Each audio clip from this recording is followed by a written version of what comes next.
Mafamdo ngaihaktuda pumnin ninli. Lambi asat awong sab lemnay. Adubu rishidi magi anabo kaukre. Puk hawalaga mathabakto paisilaga. Masa ukidraba lainagi maike adom da chensilai. Sokpa thingba yaroi haina thamoi da chena thamkraba. Misak amabo kanana laina sokluba ngamgani. Isor mana phau ngamloi. Thamoi nungda ningsaba aduna heman kibaduda. Thawai oibi mahagado. Matu na maphau soklamde. Khaziktani soklangbadabagi ngai kiba. Yuhen bagi ayang be speed adugi maikei tamna malim su thaujalakibani. Lainada em tawduna lakiba gari do malimgi gari aduna thaujalakpaduda khangthei theidokpada chumna thauduna laksaba atopa amaga thengaina kibani. Malim su control ngamhauda electric post amada yesilli gari do. Isor magi nongdamni. Malim su thoina so ode. Makok tu khazikti yeshinli. Magi bemdo gari na thongkre khanduna mathwai asuki mati waruraba rishini. Sor phawba hondrabagumna nikli. Masado pakhatkibana. Mapi su sintharai. Lainana laimaiduda famtharaga leiramba ubada rishi su git famthai. Wa phawba ngang bathoktaba makhai yengli. Kapsu kaple. Aswanba pangtaba mataw nate sinthariba pi aduna taklibase. Kayamuk yamna pakhatkre haibadugi khudamni. Lainasu hojik ngihaki phibamduda masadu nikli pakhatpana. Bem Rishi Laina buchena konsili. Mamitsu chachat ushilaga phathara I masado. Walang amata nganglaktabaduda yenglei amuksu Rishi Lainada. Bem nang kashu tawdabra? Hoi haibagumna mangak nomli. Mayam to koilang lang naragli. Spit kanman kibana yuhen baga Christina gadi khara phibam luna soi. Phattabagi wakhalda mibu mangnaba soknaba shilloba. Masada hanjili haibaduni. Marang tawduna asokpasing adudi hospital da pukhatkre. Christina ga yuhen baga oirambaduda hina sungagli. Kaisuso audrabada rishi pakhatpadi fari haibabo malainabu thadokdri. Somda malimsu maraibakto khazikation kibagi I thokle. Masu kaya na sokte, chatpali pangamli. Mayam yamsilaga yingbi, amaso marang lainana di malimbu ukidre. Nupa manas uda na bahot na kre. Mayam maraktagi lot na di yingze, matamoy da soli. Laina, nang na di ay ginusibasa, masaksukang kang biraroy ko. Nang gini ay bamisag aduna, pumnamog hen kredi. Sathi na sokpasing do di pukhat kre. Malim su kaisu tawraroi haina ma maphamdudagi hankre kuina laining ludre. Pakhatkibana rishi magi mathabak nabadu pau kauthoklubani. Kanna su selakpada China amuk phawragle. Adubu ma lainagi mamangda uthokte khangzinna bohone. Phamlambadagi anido hogolagle. Sokte hairasu speed kanna lakiba gari du ubada pakhatuna laina tusinbani. Maduda makhongdo laithekibagumna China phawri. Lepkhalakpaduda. Kongkadore. Haina amuk phamtharaga yingli. Sinabro. Rishi hagolaglaga makut khudangdo samlaga hairi. Yumda jase. Dada nang kaisu tawdabra? Tawdi. Aigi khangano bem. Lao chalase. Dada yam pakhali nang sopa yaroi. Laina matang jada mai thongdo momon nokpagi mami tarai. Madu ubada rishi pisum sukla hairi. Aina mihun chonglaga nang nanu ido kaygino. Nang bu yengsinba mi yame. Dadagi tung inloba nang su mi yengsinpam oire. Mua haigi tawbada uragle. Laina rishi ki manungda likliba t-shirt to da I khara tayribado. White machu oibana mayik sing na ubani. Mai thongdo sat hongkraga rishi bu patching sili. Pakhat pamaragta hina pakhatle Laina do. Madu khangladuna sat hairi rishi. Kaishu natena dada kaishu tawdi. Aniduna ngangnaringe pawdu tabada school manungdagi ozasingdo thoraklaga. Lainagi manakta kaishu tawdabra haina hangli. Soktabaduda mayamdo loina ding thanarabani. Hanglei ozanupi amana. Nang haksang kaishu tawdi ko. Hoi. Akhodi loina pakhanarure. Phibam amani ko. Nupi ama yawbadudine sathina soki hainai. Lakliba ozanupi amana rishida suki matik munna yinglei. Phibamduda karibu khalibano haibadi khangde. ꯌꯥꯝꯅ ꯍꯩꯅꯗꯕ ꯃꯤꯠꯌꯦꯡꯅꯤ ꯌꯦꯡꯂꯤꯕꯗꯣ ꯃꯔꯝꯗꯤ ꯃꯥ ꯔꯤꯁꯤ ꯀꯅꯥꯅꯣ ꯃꯨꯟꯅ ꯈꯪꯉꯤ ꯅꯨꯄꯤꯗꯨꯅ ꯅꯤꯁꯥ ꯂꯥꯏꯆꯨꯕ ꯃꯌꯥꯝꯅ ꯑꯣꯛꯇꯕꯅꯤ ꯍꯥꯏꯅꯕ ꯃꯤꯁꯛꯅꯤ ꯃꯥ ꯈꯪꯕꯅꯅꯤ ꯈꯪꯅ ꯈꯪꯅꯁꯨ ꯍꯪꯂꯛꯏ ꯁꯣꯝꯅ ꯀꯅꯥ ꯋꯥꯍꯪꯗꯨ ꯔꯤꯁꯤ ꯈꯨꯝꯕ ꯉꯝꯗꯦ ꯊꯧꯅꯥ ꯐꯅ ꯃꯔꯝꯗꯤ ꯃꯥꯒ ꯂꯩꯅꯥꯒ ꯂꯣꯏꯅꯔꯤꯕ ꯃꯑꯣꯡ ꯑꯗꯨꯅꯤ ꯃꯥꯅ ꯐꯅ ꯅꯨꯡꯁꯤꯗꯨꯅꯁꯨ ꯃꯥꯅ ꯎꯠꯂꯨꯔꯤꯕ ꯇꯧꯈ꯭ꯔꯤꯕ ꯃꯌꯥꯝꯗꯨꯅ ꯍꯧꯖꯤꯛ ꯅꯨꯡꯁꯤꯔꯛꯂꯕ ꯃꯇꯝꯁꯤꯗ ꯃꯥꯒꯤ ꯅꯨꯄꯥꯅꯤ ꯍꯥꯏꯅ ꯃꯌꯥꯝ ꯃꯥꯡꯗ ꯊꯧꯅꯥ ꯐꯅ ꯍꯥꯏꯕ ꯉꯝꯖꯗ꯭ꯔꯤ ꯍꯪꯉꯛꯂꯤꯕꯗꯣ ꯈꯨꯝꯕꯒꯤ ꯃꯍꯨꯠ ꯂꯩꯅꯥꯗ ꯑꯣꯏꯅ ꯌꯦꯡꯂꯛꯂꯒ ꯇꯨꯃꯤꯟꯅ ꯂꯩ ꯔꯤꯁꯤꯒꯤ ꯃꯇꯧꯗ ꯂꯩꯅꯥꯅ ꯑꯣꯏꯅ ꯁꯠ ꯈꯨꯝꯂꯛꯏ ꯑꯩꯒꯤ ꯍꯁꯕꯦꯟꯅꯤ ꯍꯥꯟꯅ ꯈꯪꯂꯨꯗꯕꯅꯤ ꯃꯗꯨꯒꯤ ꯋꯥꯗꯨꯗꯤ ꯑꯣꯖꯥ ꯅꯨꯄꯤꯗꯣ ꯄꯨꯛꯉꯛꯉꯛꯏ ꯑꯗꯨꯕꯨ ꯃꯥ ꯋꯥ ꯃꯈꯥ ꯇꯥꯔꯛꯇ꯭ꯔꯦ ꯃꯄꯨꯛ ꯃꯅꯨꯡꯗ ꯂꯩꯅꯥꯕꯨ ꯀꯔꯦꯝꯅꯔꯒ ꯅꯣꯛꯂꯤ ꯑꯣ ꯑꯗꯣ ꯉꯁꯤꯒꯤꯗꯤ ꯅꯪ ꯍꯜꯂꯣ ꯄꯣꯊꯥꯔꯣ ꯅꯪ ꯄꯥꯈꯠꯂꯝꯃꯅꯤ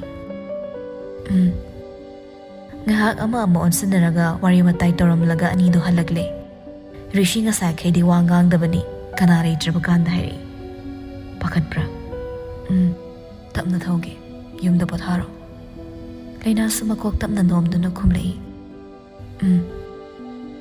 ꯑꯅꯤꯗꯣ ꯒꯥꯔꯤ ꯃꯆꯥꯗꯨꯗ ꯂꯥꯛꯂꯦ ꯂꯩꯅꯥ ꯔꯤꯁꯤꯒꯤ ꯃꯈ꯭ꯋꯥꯡꯋꯥꯏꯗ ꯆꯦꯠꯅ ꯀꯣꯟꯁꯤꯜꯂꯛꯏ ꯑꯗꯨꯒ ꯔꯤꯁꯤꯒꯤ ꯃꯅꯥꯒꯟꯗ ꯍꯥꯏꯐꯦꯠ ꯉꯥꯊꯔꯛꯏ ꯅꯨꯄꯥꯗꯣ ꯂꯦꯡꯗꯦ ꯂꯩꯅꯥꯅ ꯅꯨꯡꯉꯥꯏꯖꯕ ꯃꯐꯝ ꯊꯤꯕꯗ ꯃꯥ ꯀꯩꯁꯨ ꯍꯥꯏꯔꯛꯇꯦ ꯁ꯭ꯄꯤꯠꯇꯣ ꯑꯗꯨꯛꯀꯤ ꯃꯇꯤꯛ ꯇꯞꯅ ꯊꯧꯔꯛꯂꯦ ꯐꯅ ꯀꯨꯏꯅ ꯆꯪꯂꯦ ꯌꯨꯝ ꯌꯧꯔꯛꯄꯗꯗꯤ ꯎꯆꯤꯟꯅꯥꯆꯤꯟꯅ ꯒꯦꯠ ꯃꯅꯨꯡ ꯂꯥꯟꯁꯤꯜꯂꯛꯂꯦ ꯒꯔꯥꯖꯇ ꯒꯥꯔꯤ ꯊꯧꯖꯤꯜꯂꯝꯃꯒ ꯈꯥꯝꯃꯤ ꯂꯩꯅꯥꯁꯨ ꯀꯨꯝꯊꯔꯛꯂꯦ ꯃꯈꯣꯡꯗꯨꯁꯨ ꯅꯥꯔꯤ ꯍꯦꯛ ꯀꯨꯝꯊꯕꯒ ꯔꯤꯁꯤ ꯑꯃꯨꯛꯁꯨ ꯍꯪꯂꯛꯏ ꯌꯥꯝ ꯅꯥꯔꯕꯣ ꯅꯥꯗꯦ ꯐꯔꯅꯤꯗ ꯑꯗꯨ ꯍꯥꯏꯔꯒ ꯃꯈꯣꯡ ꯊꯥꯡꯕ ꯍꯧꯏ ꯑꯅꯤꯔꯛ ꯁꯨꯕ ꯈꯣꯡꯐꯝꯗ ꯍꯤꯜꯁ ꯑꯣꯏꯕꯒ ꯊꯥꯡꯕ ꯁꯣꯏꯗꯨꯅ ꯃꯈꯣꯡꯗꯣ ꯂꯩꯊꯦꯛꯂꯦ ꯑꯃꯨꯛꯁꯨ ꯏꯃꯥ ꯇꯨꯅꯤꯌꯦ ꯂꯩꯅꯥ ꯐꯝꯊꯩ ꯃꯈꯥꯗ ꯔꯤꯁꯤ ꯌꯦꯡꯕꯤꯔꯛꯏ ꯃꯈꯣꯡꯗꯣ ꯈꯣꯡꯁꯦ ꯑꯃꯨꯛꯁꯨ ꯂꯩꯊꯣꯛꯈ꯭ꯔꯦ ꯍꯣꯏ ꯃꯥꯏ ꯍꯥꯏꯕ ꯅꯪꯍꯧꯗꯦ ꯐꯩꯅꯦ ꯍꯦꯛꯇ ꯔꯤꯁꯤꯅ ꯄꯝꯈꯠꯂꯤ ꯅꯥꯐꯝꯒ ꯈꯪꯗ꯭ꯔꯦ ꯃꯤꯍꯨꯜꯒ ꯄꯥꯏꯊꯣꯛꯂꯤ ꯅꯨꯄꯤꯗꯣ ꯇꯧꯔꯛꯂꯤꯕ ꯃꯇꯧꯗꯨꯗ ꯔꯤꯁꯤꯅ ꯇꯤꯡꯉꯛ ꯇꯤꯡꯉꯛꯁꯨ ꯌꯦꯡꯂꯤ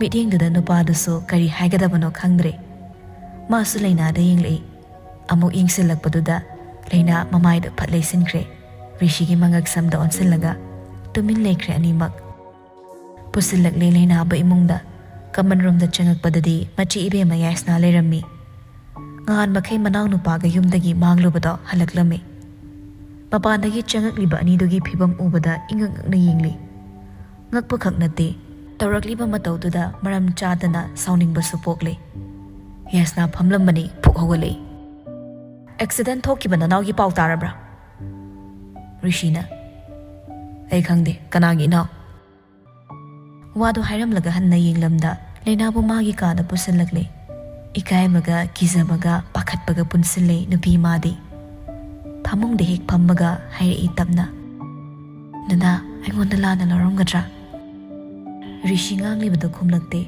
ꯃꯥꯒꯤ ꯍꯧꯅꯕꯤ ꯃꯑꯣꯡꯗꯣ ꯑꯃꯨꯛ ꯇꯧꯈ꯭ꯔꯦ ꯇꯣꯡꯂꯤꯕ ꯈꯣꯡꯎꯞꯇꯣ ꯂꯧꯊꯣꯛꯄꯤꯔꯛꯏ ꯑꯗꯨꯒ ꯍꯧꯖꯤꯛ ꯂꯩꯊꯦꯛꯈꯤꯕ ꯃꯈꯣꯡꯗꯣ ꯄꯥꯏꯗꯨꯅ ꯌꯦꯡꯉꯤ ꯁꯤ ꯅꯥꯕ꯭ꯔꯥ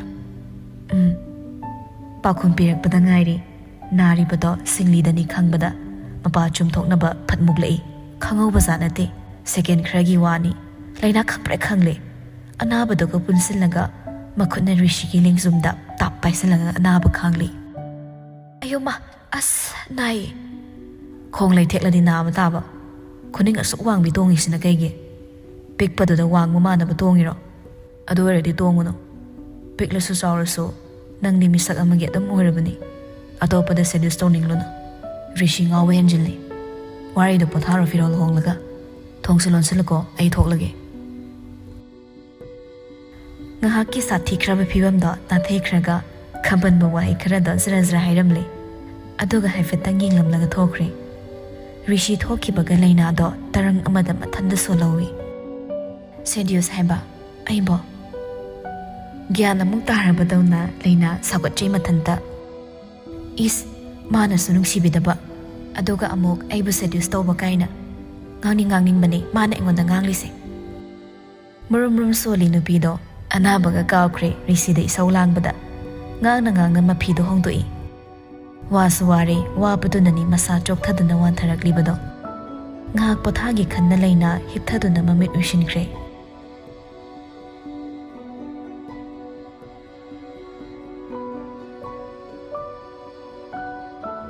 Numinang wairamni, numit changlamdagi, liri aying manungsit sitpa, yamna nungayba matamduni. Haris manigi mayumda put pauzalai. Tanjana chariso thangnaba yumdagi sumangda langlen wai sitlaga lairammi. Karigino khangde ngasidi nupido Haris ubada ikairapsa tawi. Nahan kaidi hainadaba pokpane. Ngasidi nahan wari khara sanakibadunara miyul phau chongli poni. Isu ikai magi thodokdagi matangdu khaluradi.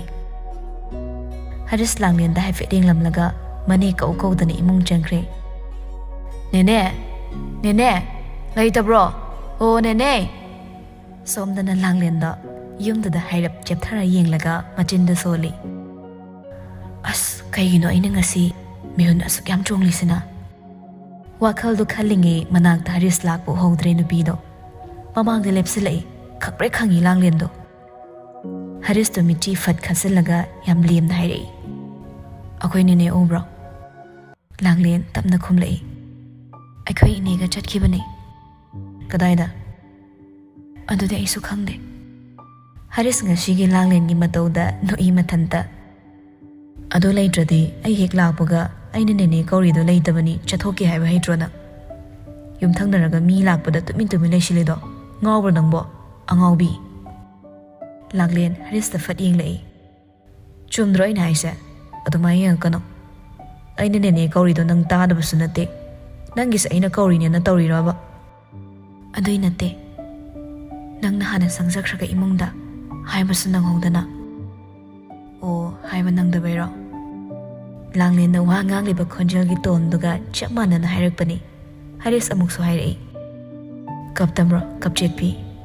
Kappadina sa kuthima. Kaptabadaidi kanagi Korean heroine katcha. Langlen do fat haidokre. Kitang lemo boy ninglure. Hanagi hamuni.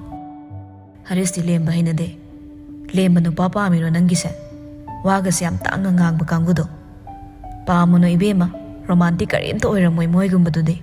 Kari nungaydoino adumbaga dia chatlaga. Aigumba aikoygumbaga chatladine forgettable memory ni that khudingi laidoise. Noktana khidana amukso paithoktana pomthoktana adagi sawa fanabaga themlakpado khajiktang jagat narap tongna adu nang pamdro ba taning deda nupida kadar tawpati heire jagat naraga sinungaidro lemu harasu yam ti ilem tho loire kaino nang nabu pamadine hozima character am hekto ongine novel gi hero mayam do olura Korean drama gi Chinese drama gi hero sing do olura ba natraga khoi Manipur gi fictional story mayam leidana aduda yawba masak phajaba anay hero mayam do olura apamba hayone loina ngamni langlen nokpu noktorak le handakti nungaiba am yawduna masu laknara hairi adudi olone wakhal turina sagatuna yekraba saudaba saktam warigi hero amhekta olo yare amhekta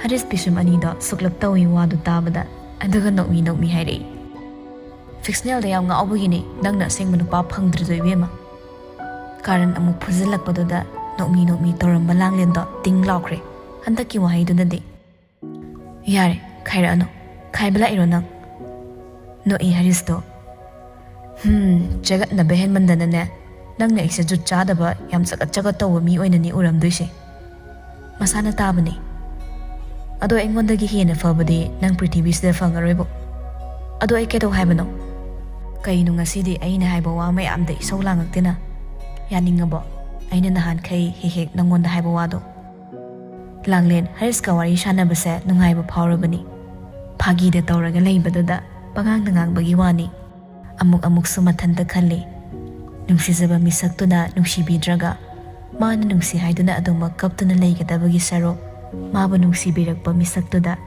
hena nungsiba poklubana mamonok na hingba phangani khallabani adubu tati so kayarak chairumaga ikaisaba phawri aduisu mathakta madi luhongnaba barton chatpa horuraga nupaduna ngamlaroi haidorakpadagi luhongpa kaikibasu kuidri aduga ma ikaise asuki mati Hariski mamangda hangliba wahangdo khumlakte langlen nenu hela ani ai changage kibro aiga leibase noi mamodi leite yumda mi laklaga kisamradi kaino kizai Haris noi. Kanam lay dai bana dro. Faagrasira ne kaino.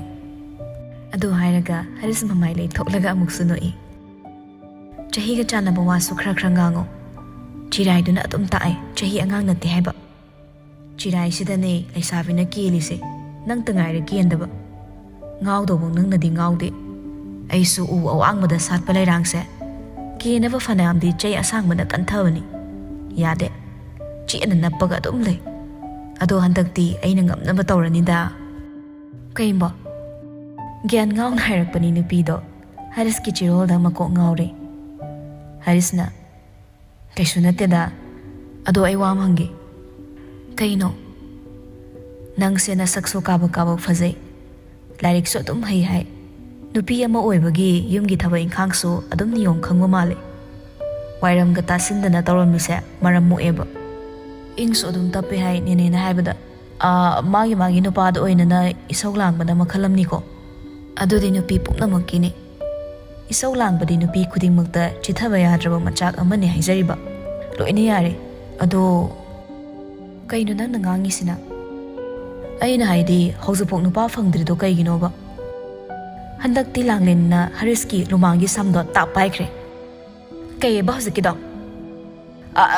Pagi daw bani pagi ni be malay sabi nang bo. Lumang do tarak kra hausaba samsi yara rimi. Amto thado omi. Langlin pay do thado kre. Mapok ning sunang sirakli handak ti. Mapi ina kang chenseli. Lagna ro brahay babo Haris kari nung gino yawre. Kari narakano. Nang gisi usittab amasu yawri. Haris tab tharakle ma laluri hay wahay khazak soirure khangi. Hayrei. Fagi dawani ay soikre. Yare halo mina uraga phasade. Phare ay imung da nine ngairurage. Tawzaro na thawdo. Ado sawgano laknabane. Nangi di ay layri sidi. Engage ka tawroida ay di direct yumda pusindoini. Ikay khangdaba nupado wado hekta direct hayram laga nokshillam le langlenda. Langlin ni pisumani do suklaga isaw-saw na hinghawi. Sakta sidi. Asuk lem da nupa sida ay nanungsi pa pawpagum su toragli handak maraksina. Phagi dagi ay bumangon na tadoyro. Mona sengaw lakpa mi patado. Tengna dringi chagat narasune. Masigi nupa sa hana tengna jaramadi ay ikay baso nang lamloy da bani. Langlin fet tawraga imung sangkre.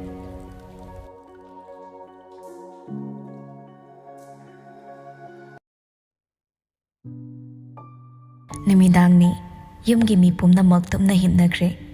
Adobo Rishi di mapanda matanda famlaga layri tuminna. Makutta su tablet ani khak pairi. Munna yingli posak tuda. Khubam nungduda china su paisili. Ngasay dagi Rishi na tawribado layna lapna yingli bani. Matawdo ubada atom khangi Rishi awaba khangli haiba. Asik po matamduda haksang manunggi kayat singna ikaw lang mapaurakpagi may jaktuni Rishi na khanglibado. Thadok lagi di khali. Ado buhay na bi oy krabani na ngamdabagi chaynado ni. Hawzak Rishi na fangliba. Giying mangamdrado na layna Rishi ki managda changsilai. Mi lakpagi sa humda Rishi mamay fatlay thoklo na yinglay. Nupa magi mit anido pirang thanglamlay. Layna Rishi nakan nagit famtay. Dada. Rishi mamay do nakan na madalay thoklaga makutta pairiba posak to lorsin na buhanay. Madu khanglado na layna Rishi ki chiya na paisiliba makutto paisilay. Nada si kaino. Makutta fat sa thoklaga kasinate nang tumuro. Sol holiba do nigpahoraglaba ni Rishi. Layna amukso Rishi ki makutto pairuga law na buhanay. Ay yingi pair sa kaino ba? Say. Handa mukti Rishi china paisilamba khutsa singdo tapna thadoragli. Mahak mapiso sintharagli. Mamay do di nakanda lay thokli. Layna da ying pagamsati. Layna sa adaw ngay Rishi mataw da kapkadori. Ay ngamdre beb. Ay ngamdre. Wado hayraga Rishi hik kapthoragli. Nupa mana dum da kaplabada layna sumapi tup taray. Paisilaga thamliba Rishi makot ani duso thak niglagli. Rishi famduna layba ngamdraduna layna na phariba makutto thadok na buwanay. ꯅꯥꯟꯊꯣꯛꯅꯕ ꯃꯨꯛꯂꯛꯄꯗ ꯂꯩꯅ ꯄꯤꯔꯥꯡꯅ ꯆꯣꯠꯂꯕ ꯃꯃꯤꯠ ꯑꯅꯤꯗꯨꯅ ꯔꯤꯁꯤꯗ ꯃꯨꯠꯅ ꯌꯦꯡꯂꯒ ꯀꯧꯏ, "ꯗꯗꯥ!" ꯈꯪꯍꯧꯗꯦ ꯔꯤꯁꯤ ꯂꯩꯅꯥꯕꯨ ꯆꯤꯛꯅ ꯀꯣꯟꯁꯤꯜꯂꯛꯄ, ꯑꯅꯤꯃꯛ ꯑꯆꯤꯛꯄꯗꯨꯗ ꯀꯞꯂꯦ, ꯄꯦꯟꯅ ꯀꯞꯂꯦ꯫ ꯔꯤꯁꯤꯅ ꯍꯥꯏꯔꯛꯏ ꯇꯞꯅ, "ꯑꯩ ꯅꯪꯕꯨ ꯅꯨꯡꯁꯤꯌꯦ ꯕꯦꯝ, ꯑꯩ ꯌꯥꯝ ꯍꯤꯡꯅꯤꯡꯉꯦ, ꯑꯩꯒꯤ ꯅꯨꯡꯁꯤꯕꯤ ꯅꯪꯒꯤꯗꯃꯛ ꯑꯩ ꯍꯤꯡꯅꯤꯡꯉꯦ ꯕꯦꯝ."